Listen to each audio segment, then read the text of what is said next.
This is a great story. Kendall Paul, East Texas A&M out of Commerce from Bishop Dunn High School.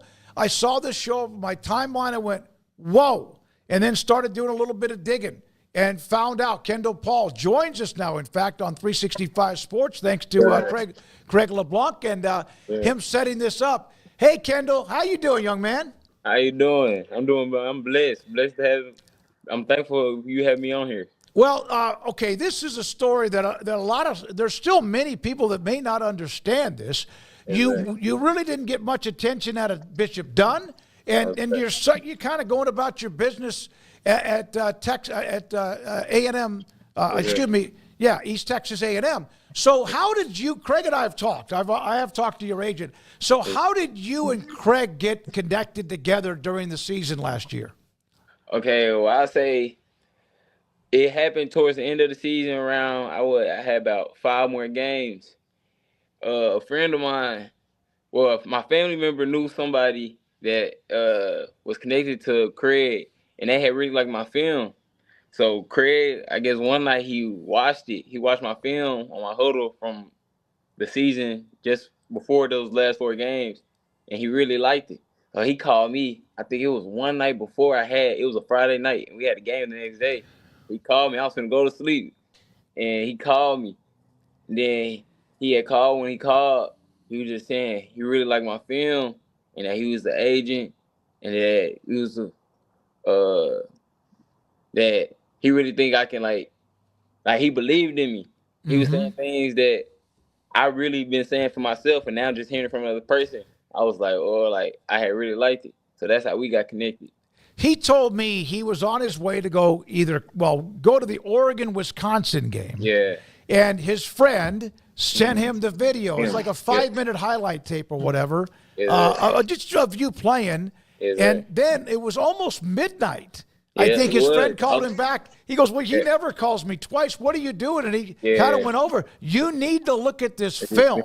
And that's, like you mentioned, he called you very, very late at night. Had anyone contacted you about your pro future at all? No, sir. Craig was the first one. That's what's crazy. Craig was the first person to talk. But I always had faith. My faith been high. I was like, it's just not my time right now. Like, I know something will come. And it's like, I'm not just making this up. It's so for real. The night Craig called me, I was, like I said, we had a game the next day. I was finna get ready to go to sleep, said my prayer. I prayed that night. And then about to go to sleep. And Craig called me. And I answered. Like, I could have been asleep already, missed the call, but I was up. And he called. And now it's history. The rest is history. Like, now we working. Josh Hicks, by the way, was Craig's friend who contacted you. You knew. He knew about you and wanted Craig LeBlanc to know more about you. So, wow, 4.27. Yes, sir. Yeah, when you run 4.27, you don't just accidentally what has been your history in the 40, and when you started to get that thing down below 4.4 and below that now with 4.27. Yes, sir. Well, I say I always been a track. Like I always ran track. So running fast, that's just been part of me. Like and running the 40 with your starts, I always been the first leg in the relays. So that was like an advantage. I knew I'd run real fast in my 40. So when I started my training, my pre-draft training, I always said I wanted to go 4.2. Like that's always been my goal. Like 4.3, I know that's fast too, but if I ran a 4.3, I was gonna be a little upset with myself. But yeah, I was just training real hard with my trainers, Mo Wells and Rock Official. And they was just getting me right on my little techniques. They say you already fast. It's just like we gotta teach you the little techniques to make it just better for me to run that 4.2.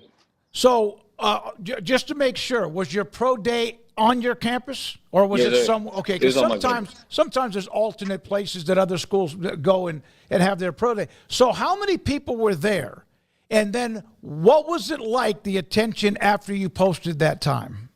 Yes, sir. It was only they said the Detroit was there too, but I didn't see them, so I only saw the Cowboys there. So. But I said that was great, man. It don't matter that it was just one scout there. I still got to do my thing because I know that the Cowboy, like that one scout, can put it in the system, and every team can see. But since then, like, a lot of teams it's blew up on the media, so a lot of teams been hitting me up now. So You have Craig LeBlanc as your agent, and you mentioned those who have been helping you. Have people tried to say, "Hey, what about me? I need to help you out," and you're loyal to Craig, which is great. Yes, He's the one that was there before anybody else. What's that been like with your phone blowing up? it's a it'll be like agents like trying to follow me or something like that, but like I'm saying, I'm so like with Craig, like we're doing this together. We like he found me, and I'm very loyal. I'm very loyal, so he found me, and we gonna ride. We gonna go through this journey together. There's an Instagram video of someone at the finish line, and they, of course, are clocking your time, and they're checking your time, and then somebody looks up and goes, "What did you get?" And they said 4:27. He went, "Wow," like that, because that's among the one or two fastest counting the combine anywhere, right? Yes, as sir. far as for this class of 2025. Yes, sir. Yes, What sir. was the fastest you had run before 4:27? Before laser time, I did it at my mock combine up at Sports Academy. I ran a 4.34 laser, so I just knew on my pro day for a 4.2 had to come out, and that mock was about a month ago. So I did that a month ago, so I knew I had a month to get my time down a little lower, so I can know I can run that 4.2. The draft, Kendall, as you know, is what 5-6 weeks away. Yes, sir. Players that are prospects sometimes are flown into various places. They wanted you to visit, like the Cowboys. You could just drive down there. That's not that far. Yes, Or just to the west of you. Is any of that even on the radar yet about teams wanting to have you come see them? What's up? We outside. Having fun doing what I want, cause you know the sun beating down kinda like a drum. Look how I do it. Look how I do it. Another beautiful day out there, folks, so get out there, but don't forget your sunscreen, UV index. I just wanna have a good time. It's all on me. Pleasure's mine. The weatherman said it's the right time, so we gon' get it jumping till the night time. We gon' get it. We gon' get it. We gon' get it. We gon' get it.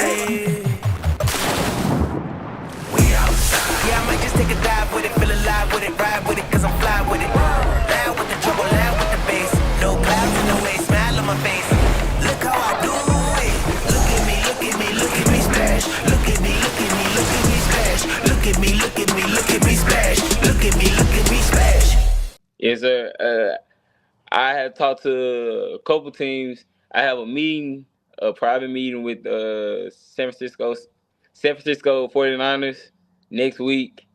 It's been other schools saying that they want to set up meetings with me, and they just hadn't set the date yet. But yeah, so teams have been setting the days for me to meet with them. Sure. Are you still in Commerce in school, or are you back in Dallas where you're from? I already graduated. I'm back in Dallas now. Yes, sir. So you graduated in the fall? Yes, sir. I Well, lost I you for a graduated second. We about got a it? year There you ago. go. Yes, sir. Okay.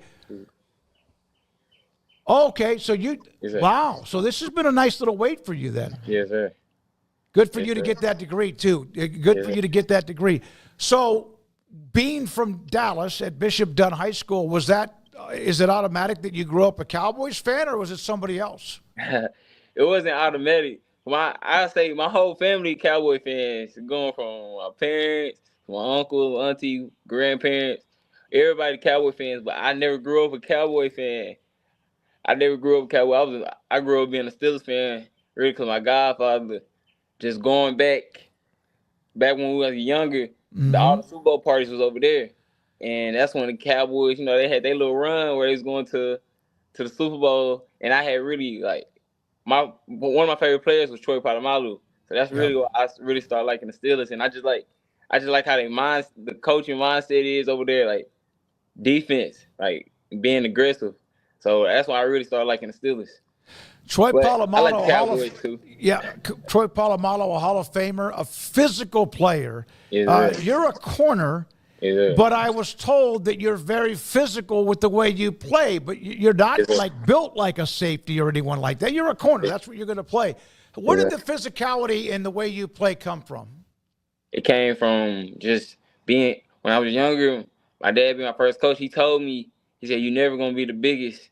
You're never gonna be the biggest one out there. So you got to have something to offset that. You gotta use your speed, and you have to be tough." So that's just been molded in me since I was little. So I just take that to my game now. Just you gotta be aggressive out there. Just not being the biggest. You gotta always just bring it. So, what's your size right now? I don't care what it is because Yeah. obviously you have the great speed and you're playing cornerback, but you are physical no matter that. What is your size right now? 5'9", 170. So, what did Deion Sanders call you once when you were hanging around with him?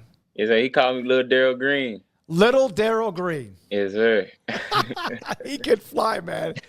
He was as fast as anybody, even the Olympic sprinters. Have you ever? I probably not. Have you ever met Darrell Green? No, I never met him. But I used to watch all his videos. I even watched when they don't do it now, but they used to do the fastest NFL player thing. They do the races. Nobody could beat them. Yep. Yeah, I watched all the videos of him though. Sure. He ran down one of the fastest players to ever play, Tony Dorsett. Yeah. And Hall of Famer, great guy, played at Texas A&I. He came from a smaller school. Yeah. I don't even like using that term, but he came from a smaller school at A&I and ended up being an amazing player. I watched him. I was at Stephen F. Austin and watched him when he was playing when A&I was so dominant. So what's next? What's on your table? What are you doing now, day to day? What's next for you? Still working out. Like I can't get comfortable and think I made it yet just because I'm getting this little burn right now, this fire right now. So I'm just gonna keep working and just keep my faith high on like what happened on draft days. Just keep working to draft day, and then if I do get my name called, still work from there. Cause I feel like I still ain't did nothing. I feel like I just want to be one of the best. I was told you always have a smile on your face, and you do, and that you're very much attached to your family, which is great. Yes, Where do you get this personality? Is this from the very first time, like when you were just a young kid in diapers? Have you always kind of had this smile and this personality? You have a nickname? Give me a little bit of that. His personality, I don't know. My mama, when I was younger, she always told me, "You got a nice smile." So smile. So I feel like just smiling, you can tell a lot from a person's smile. So I say, like, with my smile, I feel like you can see, like, I'm a good guy. Like, I'm a very respectful person. Mm-hmm. I treat people how I would like to be treated, and the nickname. Everybody call me KP or KP3. Right. That's the nickname for me. So, you meant KP3. Is that Roman numerals behind your name or No, what? So everybody would think I'm probably like the third, like after my dad, but no, that's not it. Like my dad's name is Kevin Paul. Then I have a big brother, Kevin Paul II. My name Kendall Paul. Well, they call me KP3 because I'm the third KP. Okay. Then I have a little brother, Kobe Paul. So they call him KP4. My little sister, KP5. Then my little nephew, KP6. Kevin Paul III. That sounds awesome. That sounds awesome. Keep it all in the family. Craig LeBlanc, he calls you near midnight, and you have a game. He's on the road to go cover Wisconsin and Oregon. What has he meant to you? Man, he meant a lot to me. That I don't know. Since that day, like I said, I knew my faith was high. I knew this day would come. I just didn't know when. So just that night, since then, like even that next day in my game, I was like, oh, like it was just I had a little bit more fire into my game. So I was like, all right, I'm really being watched. Like I know I'm being watched now. So I gotta put up more tape so I can make, his job easier. Even though I ain't signed yet, but just to know, I was like, all right, I just gotta keep doing my thing. Cause I can only control what I can control. So since then, but everything just Craig he the GOAT. He the GOAT. You know, he the GOAT for sure. Yeah, I mean he's the one that and Josh Hicks is the one that sent the video out. There's a lot of people taking care of you, having your back, which is great, and you remember everybody that is along the way. Man, it's been fun talking to you. It really has. Favorite meal? How much? What? Like, go through your daily intake as far as your food, breakfast, lunch, and dinner. What's your favorite? What's your favorite of those three? And what would you have? I'll say maybe I say like dinner time. I love Cajun pasta. I love these Cajun pasta, and one thing another food I love is hot wings. Like you can feed me some hot wings. I'm not really a big breakfast person though. Like when it comes to breakfast, I don't know. I just never been a big breakfast person. But I had to start eating breakfast for me to gain, because they said I had to gain some weight. So now I'm starting to eat breakfast, but I just never just been a big breakfast person though. Do you wear contacts, or your eyesight's perfect the way it is? No, it's perfect the way it is. Okay, because you cannot have hot wings if you're wearing contacts, because you always. I've been through that experience where you have all that stuff on the hot wings, whatever it is, and then you go to put your contacts or take them out, it'll knock you, and you're like, oh my God, I can't see. What, do you have a favorite sauce in your hot wings? Favorite sauce? Buffalo. I do like Buffalo, yeah. Yes, Little spicy, huh? Yeah, a little spicy, yes, sir. Hey, Kendall, we are watching you the rest of the way, and it's great that you came up on the radar for me when I saw that you ran the 4.27. It's great that Craig and Josh and others and your parents and everyone taking care of you, and that you're level-headed and understand this is an opportunity. When the combine was going on in Indianapolis, did that bother you that you weren't there? It didn't bother me because, like I said, everything happened for a reason, but I most definitely watched it. It really just pumped me up, because I knew my pro day was the week after. But watching that combine, I was just so ready. I was like, so I'm seeing the numbers. I'm like, I knew what I was about to do. So I know what I was capable of doing. So I was just ready. It would pump me up. It didn't really bother me that I wasn't. Of course, I would have loved being there, because just being on the bigger stage, just showing. But I just like I said, everything happened for a reason.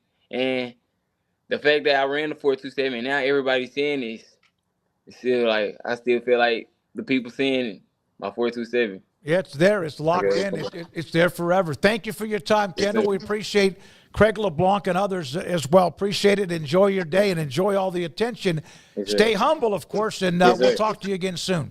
Yes, sir. All right. Thank you. Thank you for having me. Thank you very much. That's Kendall Paul from East Texas A&M.